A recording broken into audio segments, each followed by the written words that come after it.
विठ्ठल विठ्ठल विठ्ठल विठ्ठल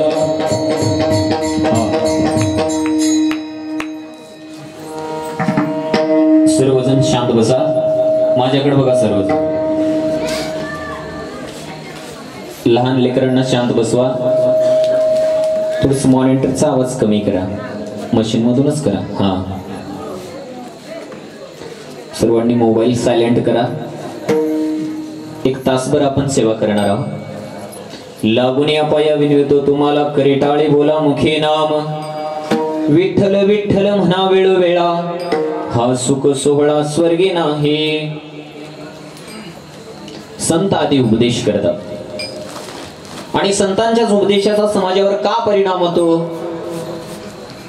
याचं कारण आहे, संत केवळ उपदेशच करत नाहीत, तर त्या उपदेशाच्या पाठीमागे उपासनेचं सामर्थ्य आहे. तुम्हाला संत एकनाथ महाराजांच्या जीवनातील तो प्रसंग माहितीच असेल, तरी सांगून पुढे जातो. एका महिलेचा मुलगा खूपच गोड खात होता. काही केल्या तो ऐकत नव्हता. दररोज गोड खायला मागायचा. तिने बरेचसे प्रयत्न केले, परंतु तो गोड खायचं बंद केला नाही. तिला शेवटी कोणीतरी असा उपाय सांगितला की पैठण येथे संत एकनाथ महाराज राहतात आणि ते खूप चमत्कारी आहेत. तू तुझ्या मुलाला त्यांच्याकडे घेऊन जा, म्हणजे ते काहीतरी पर्याय सांगतील. ती महिला पैठणला आपल्या मुलाला घेऊन जाते. महाराजांना सांगते, महाराज हा खूपच गोड खाता हो. असं म्हटल्यानंतर महाराज म्हणाले, तुमच्या मुलाला ना माझ्याकडे 1 महिन्यानंतर घेऊन या. ती महिला परत गावाकडे येते. 1 महिन्यानंतर पुन्हा पैठणला जाते. महाराज महिन्यापूर्वी मी आले होते, हा गोड खातो आहे. ठीक आहे. त्याला पुढे बोलवलं आणि सांगितलं महाराजांनी. डोक्यावरून हात फिरवला, बाळा गोड खाऊ नकोस, गोड खाणं चांगलं नसतं रे. असं म्हटल्यानंतर असं म्हणून पाठवल्यानंतर 2 दिवस झाले, 4 दिवस झाले. त्याच्या आईला वाटत होतं आज गोड मागेल, उद्या गोड मागेल. बघता बघता 8-10 दिवस, 15 दिवस, महिना निघून गेला, परंतु मुलगा गोड मागितला नाही. तिला आश्चर्य वाटलं.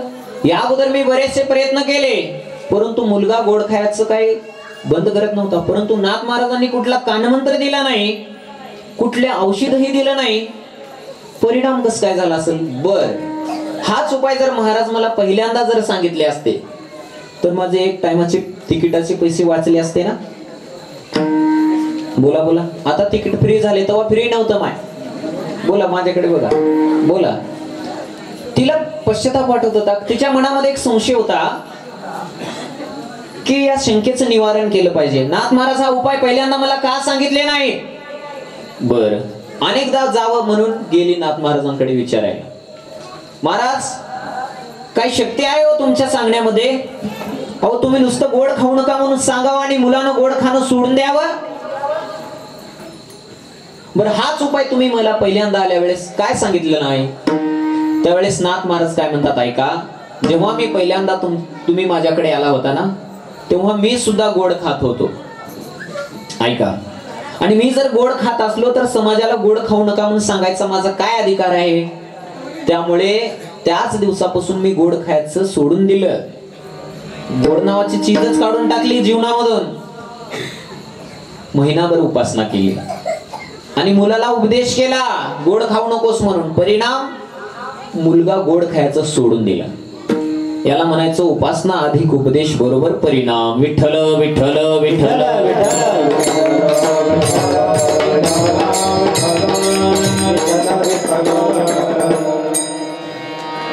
इथे बापाचा मुलावर परिणाम होत नाही. थोडस कमी करा. इको थोडस राहू द्या मध्ये. हा, थोडस इको मध्ये राहू द्या. इथं आम्हासारख्या महाराज लोकांचा समाजावर परिणाम होत नाही सांगण्याचा.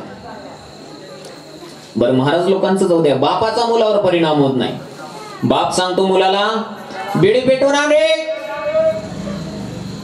इथून कोणतरी आणायचं पेटून, कुणी आणू नका. बाप म्हणाला बिडी पेटून आण रे. असं म्हटल्यानंतर ते 2 दिवस, 4 दिवस, 8 दिवस व्यवस्थित काम करत बघा बिडी पेटवायचं. परंतु तेही बिडी पेटवताना डोकं चालवतं शिवाजी महाराज. पेटवायला मला सांगताय आणि ओढते माझा पप्पा, त्याच्यामध्ये नक्कीच काहीतरी मजा असली पाहिजे. मग इथे टेस्टिंग करायला काय हरकत आहे? मग ते तिथेच 2-4 झुरके मारतात, पप्पाला बेडी देतात. घ्या पप्पा. अरे जास्तच पेटली रे. हो जास्तच वेळ धरली होती पप्पा विस्तवावर. पप्पाने बिडी उलटी केली. ओली झालेली बिडी बापाच्या लक्षात मोलाचा पराक्रम आलाच. कार्ट्या बिडी ओढलीस का रे? ओ नाही पप्पा ओढली नाही. अरे खरंच सांग ओढलास की नाही? अहो नाही म्हणतोय ना. त्याला म्हणायचं खोटं बोल पण मोठं बोल. तूही बाप होता म्हणाला आण ग ते घरातलं कुराडीचं दांडक, हा कसं खरं बोलत नाही पाहतो. असं म्हटल्यानंतर घाबरलं बघा ते. त्याला म्हणायचं बातो लातो के भूत बातो से नहीं मानत. गुन्हा कबूल केला, मान खाली घातली. तेव्हा बापाने बिडीचे 2 झुरके मारले. नाकातून धूर काढत लालबुंद डोळे करून बाप म्हणू लागला गाढवाच्या बच्चा बिडीपणा चांगलाय का रे? म्हणजे हे सगळं प्रकरण कळलं ना तुम्हाला? याला म्हणायचं नुसताच उपदेश. विठ्ठल विठ्ठल विठ्ठल.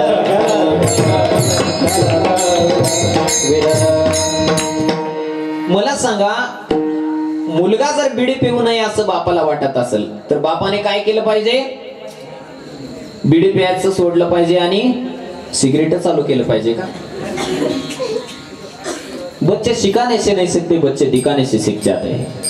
तुम्ही चांगलं वागा, लेकर चांगलं वागायला वेळ लागणार नाही, त्यांना सांगायची गरज लागणार नाही. मला सांगायचं आहे की संत उपदेश करतात, त्याच्या पाठीमागे उपासनेचं सामर्थ्य आहे. बरं ही उपासना 1-2 जन्माची नाही, मागे बहुता जन्मी हेचे करतो आलो आम्ही. बरं मागे बहुता जन्मी जाऊ द्या बाबा, 1-2-4 जन्मी बघू. मला सांगा जगद्गुरु तुकोबाराय अगोदरच्या जन्मामध्ये कोण? नामदेवराय. त्या अगोदर उद्धवजी, त्या अगोदर अंगदजी आणि त्या अगोदर सत्ययुगामध्ये प्रल्हादजी. जरा एक थोडस मागे जाऊया 1-2-4 मिनिट. संत जनाबाई महाराजांचा अभंग आहे बघा. हिरण्यकश्यप गुळी नामा प्रल्हाद, पद्मिनी नाम माझे श्रेष्ठ दासीचे पद. तोच अवतारी असी अंगदराम भक्त, मंत्रा नाम माझे भरते मारे लीलात. द्वापारी कृष्ण सेवे उद्धव जन्मला, कुब्जा देवी नाम माझा उद्धार केला. कलित नाम दे विठ्ठल चिंतनीच, त्यासी सेवी लागी दासी जन्मली जनी. म्हणून चौयुगाचा भक्त नामा उभा कीर्तनी. हा जनाबाई महाराज म्हणतात हा बाबा सत्ययुगामध्ये पहिल्यांदा प्रल्हाद झाला, मी पद्मिनी नावाची दासी झाले. मग हा बाबा त्रेतायुगामध्ये अंगद झाला, मी मंत्रा नावाची दासी झाले. मग हा बाबा द्वापार युगामध्ये उद्धव झाला, मी कुब्जा नावाची दासी झाले. मग हा बाबा कलियुगामध्ये नामदेव झाला, मी जनाबाई झाले. आणि तेच नामदेवराय पुढे जगद्गुरु तुका अवतार नामयाचा, संप्रदाय सगळ्यांचा येतून या.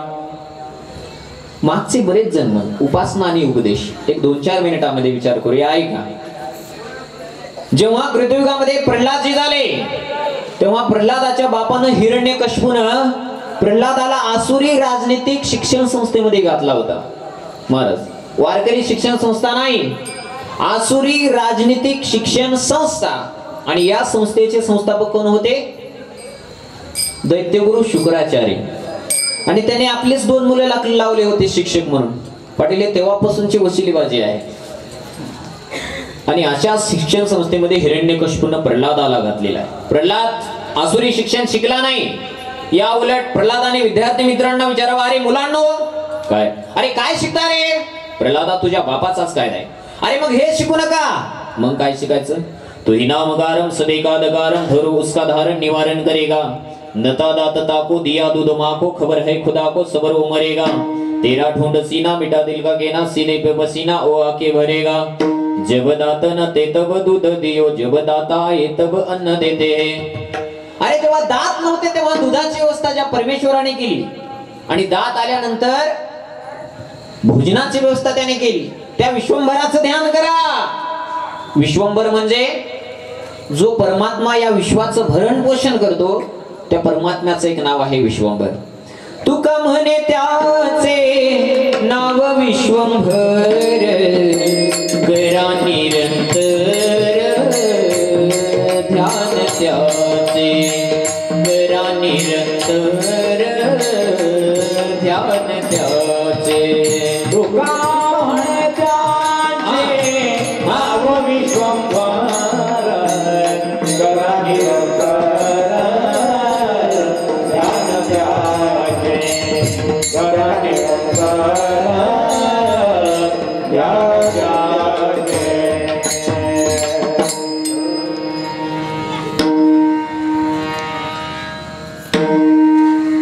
म्हणजे थोडस ऐकू कमी करत जाऊ बोलते वेळेस आणि गायन करते वेळेस वाढवायचं. सिस्टम अगदी खूप छान आहे बरं का. तुका म्हणे त्याचे नाव विश्वंभर, करा निरंतर ध्यान त्याचे. म्हणजे प्रल्हाद महाराजांनी सत्ययुगामध्ये स्वतः उपासनाही केली आणि विद्यार्थी मित्रांना उपदेश केला. चला तेच पुढे त्रेतायुगामध्ये अंगदजी झाले. अंगदाने प्रभूची सेवा केली आणि उपदेश कुणाला केला हो? रावणासारख्याला उपदेश केला. ते अंगद शिष्टाई मधले श्लोक पूर्वी पंक्तीमध्ये म्हणायचे बघा. आता पंगतच राहिली नाही तर श्लोकाचा प्रश्नच निर्माण होत नाही.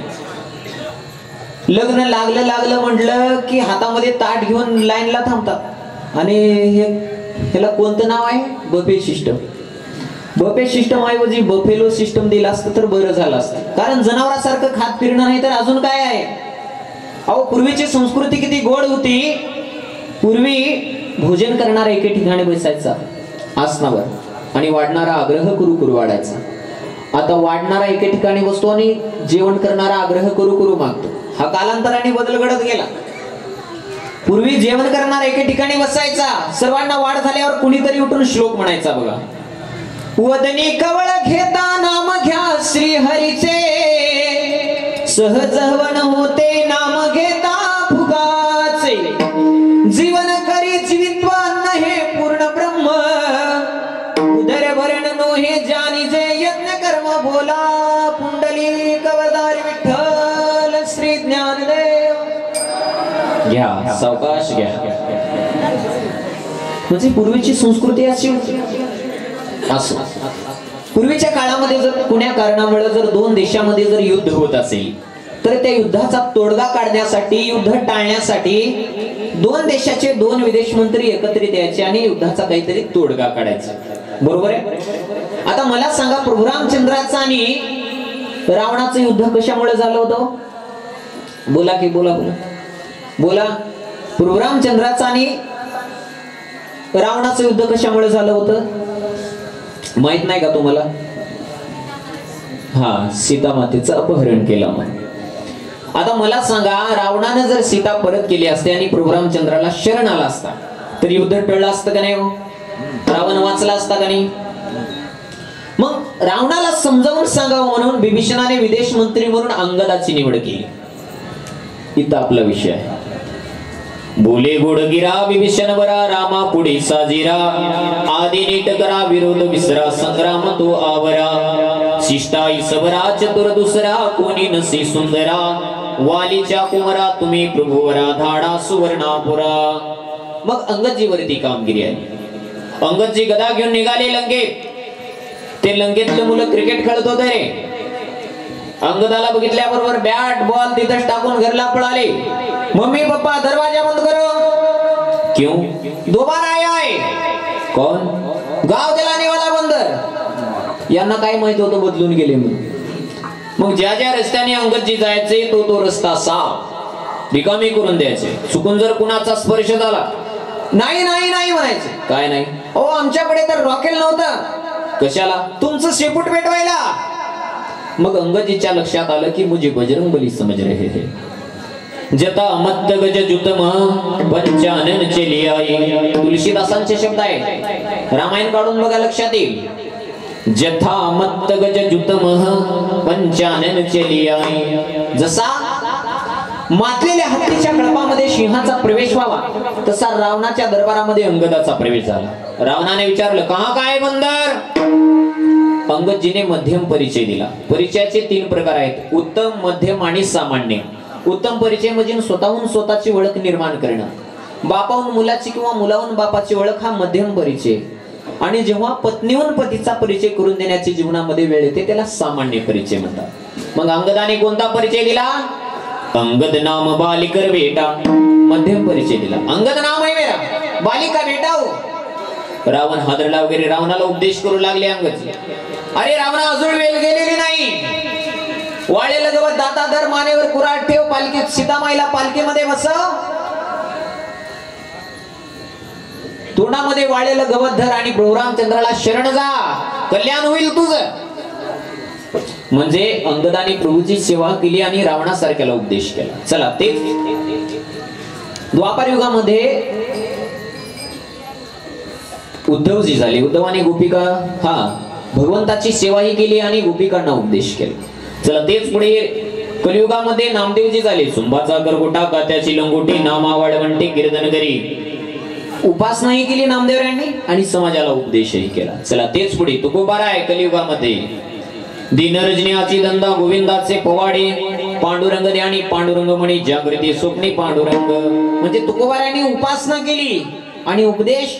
सांगतो तुम्हासी भजारे विठ्ठला सांगतो तुम्हासी भजारे विठ्ठला सांगतो तुम्हासी भजारे विठ्ठला सांगतो तुम्हासी भजारे विठ्ठला.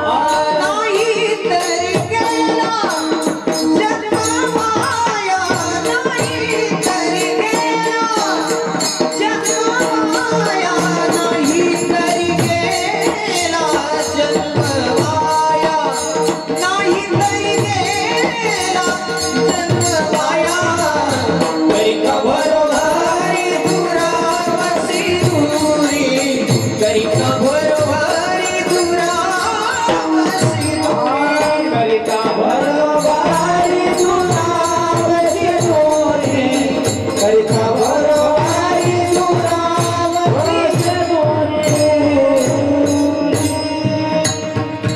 संत आदी उपदेश करतात. उपदेश करता त्याच्या पाठीमागे अनेक जन्माच्या उपासनेचं सामर्थ्य तुम्हाला मी सांगितलं. संत आदी उपदेश करतात आणि जेव्हा उपदेशानं समाज ऐकत नाही त्यावेळेस रागावण्याचा प्रकार असतो आणि रागावूनही काम भागत नाही. शेवटी नाईलाजानं पाया पडून सांगतात संत. अभंग लक्षात आणा. हे जर पटत नसेल तर 5 दिवस मुलानं शाळेला कल्टी मारली म्हणून गुरुजी घरी आले. आहेत का पाटील घरी? काय झालं गुरुजी? अहो 5 दिवस झालं तुमचा बाळू शाळेत आला नाही. काय सांगता गुरुजी?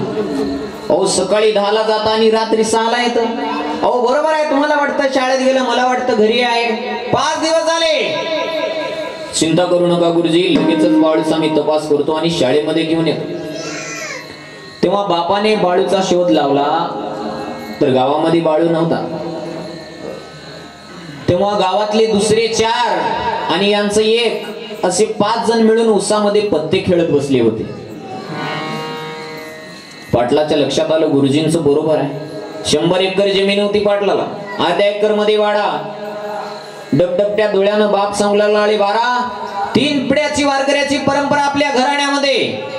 आज तालुक्यात फिरलो तरी जय हरी पाटील रामकृष्ण हरी पाटील रामराम पाटील म्हणून लोक माझा आदर करतात. आणि तू 10 वर्षाचा असताना पत्ते खेळतोस माझ्या राजा. अरे माझ्या समोर मोठा जुगाऱ्या वजेल.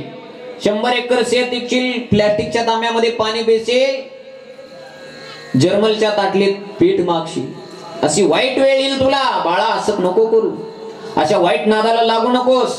उद्यापासून व्यवस्थित शाळेत जात जा बरं का. समजावून सांगितलं. मुलगा व्यवस्थित शाळेत जाऊ लागला. पुन्हा 20 दिवसांनी गुरुजी आलेच. आहेत का पाटील घरी? काय झालं गुरुजी? अहो 5 दिवस झाला बाळू शाळेत नाही. तुम्ही चला गुरुजी, मी त्याला लगेचच घेऊन येतो शाळेत. आता मात्र बापाचा क्रोध अनावर झाला. आता पाटील बाळूला शोधण्यासाठी कुठे गेले हो? बोला कुठे गेले? बोला बोला बोला कुठे गेले? उसात. परंतु मुलाने ऊस बदलला होता बरं काय. तरी दुसऱ्या उसात सापडलेच. आता मात्र बापाचा क्रोध अनावर झाला. मिरगोडीचं हिरवं फोक काढलं आणि त्याला बदडायला सुरू केलं. मारत मारत घरी आणलं. शाळेत नाही, आतून वाड्याची कडी लावून घेतली.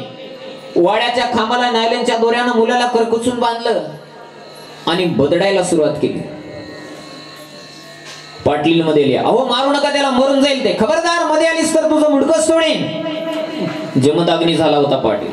मारता मारता शेवटी बाप म्हणाला कारट्या, अरे निपुत्रिक झालो तरी चालेल, पुन्हा जर शाळेत गेला नाहीस तर तुझं मुंडकं सोडीन. बांधलेलं होतं, रक्त बंबाळ झालेलं होतं, कपडे फाटलेले होते, त्याला एकही शब्द उच्चारता येत नव्हतं. तरीही हुंदके देत देत एक एक शब्द उच्चारू लागलं. बाबा अहो नुसता दम काय देताय, घ्या कोयता आणि तोडा मुंडकं, तरी पट्ट्या शाळेत जाणार नाही. आता मात्र बापाचा क्रोध संपला आणि बापानं ते रक्त बंबाळ झालेले लेकरू कवठाळून उराशी धरला आणि ढसा ढसा रडू लागला. बाप अरे खरंच सांग बाळा, तू तुला मारा वाटला असेल का? अरे लेकराचं लालन पालन करावं, लळे पुरवावे का जनावरांसारखं मारावं? अरे तू ऐकला नाहीस म्हणून मारलो माझ्या राजा? अरे मी तुझा बाप आहे, तुझ्या पाया पडून सांगतो, परंतु शाळेत जाच. ही जशी भूमिका आहे बघा. पहिल्यांदा उपदेश केला बापाने, उपदेशानं पोर ऐकलं नाही म्हणून बाप रागावला, मारला, आणि रागावूनही काम भागलं नाही, शेवटी नाईलाजानं पाया पडून सांगतो म्हणाला बाप. तशी संतांची भूमिका आहे. संत आधी उपदेश करतात. संत सदा उपदेश बतावत केश शेष सब सेत भय है, टूट जो ममता नहीं चांडत मौत वहाय संदेश दे. आज ही काल चली उठी मूर्ख तेरे सामने ही कहते गए है, सुंदर क्यों नहीं राम सुमिरत या जग में कौन रहे है. संत सदा उपदेश बतावत. पहिला उपदेश आहे, आणि उपदेशानं समाज ऐकत नाही त्यावेळेस रागवण्याचा प्रकार आहे. एवढे मोठे शांती ब्रह्म एकनाथ महाराज रागवले का नाही हो? हरिपाठ काढून बघा म्हणजे लक्षात येईल. भक्तीविन पशु कशाशी वाढला, सटवी नेनेला कैसा नाही. काय माय गेली होती भूतापाशी, हरी नाही मुखाशी अरे मुडा. ते रागावणच आहे. तुकोबराय सुद्धा रागावले ना. किती सांगू तरी नाही, किती पटकीचे पुढे शिंदळीचे रडतील. हे रागावणच आहे. आणि जेव्हा रागवणही समाज ऐकत नाही, शेवटी नाईलाजाना पाया पडून सांगतो म्हणतात संत अभंगाचं प्रथम चरण. लागोनिया पाया विनवितो तुम्हाला, लागोनिया पाया विनवितो तुम्हाला, लागोनिया पाया विनवितो तुम्हाला, लागोनिया पाया विनवितो तुम्हाला.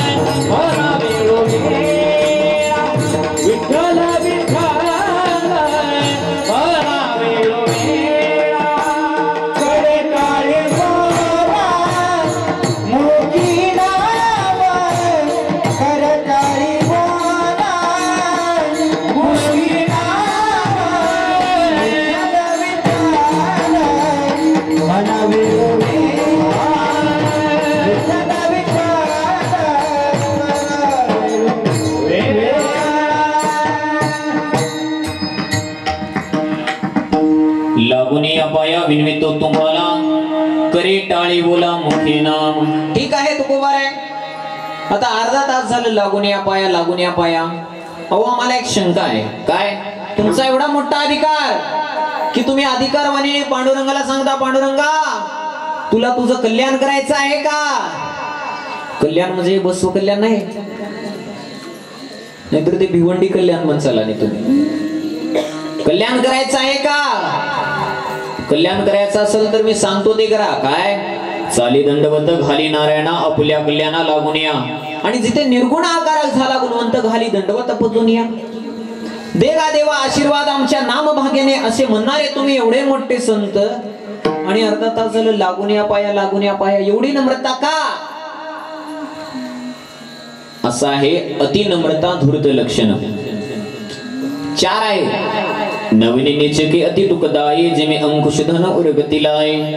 धनुष, अंकुश, साप आणि मांजर हे जर नम्र झालं की समजायचं यांचा काहीतरी स्वार्थ आहे. धनुष्य कोपऱ्यामध्ये दोरी बांधून ठेवा, त्याच्यापासून धोका नाही. त्याच्यावर बाण चढवला आणि दोरा सहित बाण ओढला की धनुष्य वाकतं. धनुष्य वाकलं की समजायचं बाण ज्याच्यावर जाईल त्याचं मरण आहे. दुसरा अंकुश. अंकुश वाकला की हत्तीला थांबावं लागतं. एवढा मोठा बलाढ्य हत्ती मोठमोठे वटवृक्ष तोडून टाकणार, परंतु लोखंडानं वाकावं लागतं हत्तीला. धनुष, अंकुश. साप, फणा उगारलेला साप कधीच चावत नाही, दंश करत नाही. त्याला दंश करायचा असेल तर तो साप फणा बंद करतो आणि झुकतो. झुकलं की समजायचं याची दंशाची तयारी आहे. याची नम्रता, याचा प्राण. चौथा मांजर आहे. मांजर जर सरळ रस्त्यानं चालू लागलं तर रोडच्या काठाच्या एड्या बाबळीच्या बुडाला बसलेले उंदर सुद्धा हसोहस मोठमोठ्याने गप्पा मारतात. अरे जाऊ दे ते, जाऊ दे. कुठं चालले? अरे ते बातुंबऱ्याच्या बाजारला चालले. त्या बाजारला जाणाऱ्या मांजराला उंदर सुद्धा घाबरत नाहीत शिवाजी महाराज. मग उंदर कुण्या मांजराला घाबरतात? जे मांजर दबा धरून बसतं. पुढचे पाय पुढी, त्याच्यावर मान टाकतं, कान पाडतं, तिरप्या नजरेनं बघतं. इतकं मांजर नम्र झालं की उंदरानं समजावं आपला नंबर लागला. नवनी निचकेती दुखदाई जिमे अंकुश धनुवर गतीलाय.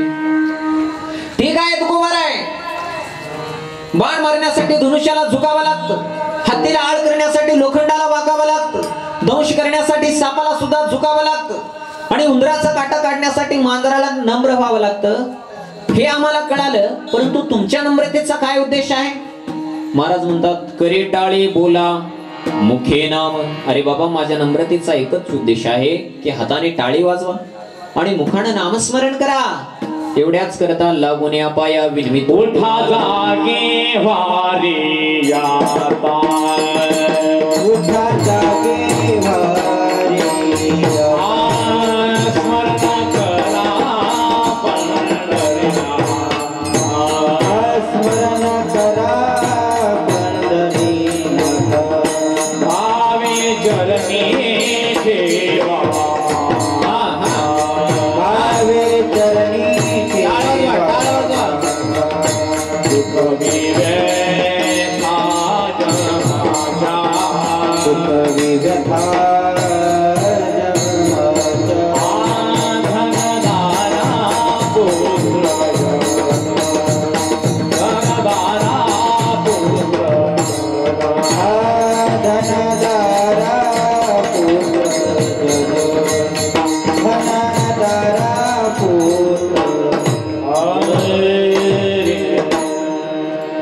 उठा जागे वारी आता, स्मरण करा पंढरीनाथा. एवढ्याच करता संतांची तळमळ आहे.